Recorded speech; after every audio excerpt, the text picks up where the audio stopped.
কেউ কান দেবেন না, এমনটাই মন্তব্য করেছেন ডিবি প্রধান হারুনুর রশিদ।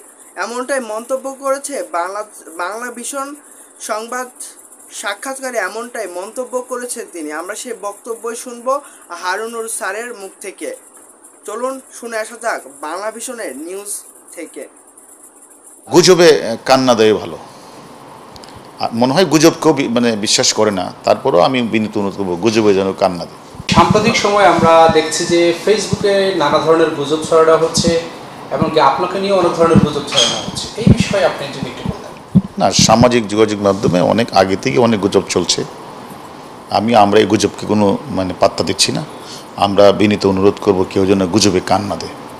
আর যারা গুজব ছড়ায় তাদের বিরুদ্ধে আপনার মেসেজ কি থাকে?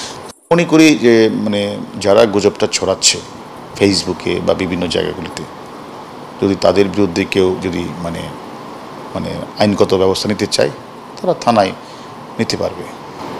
পুলিশের একজন ঊর্ধ্বতন কর্মকর্তাকে নিয়ে এইভাবে গুজব ছড়ানো, ফেসবুকে নানা ধরনের পোস্ট দেওয়া, আপনার অসুস্থ হাসপাতালে ভর্তি, আপনাকে সরিয়ে দেওয়া হচ্ছে, এই যে নানা গুজবগুলো ছড়ানো হচ্ছে, এটা নিয়ে কোনো ব্যবস্থা? গুজবে কান না দেয় ভালো।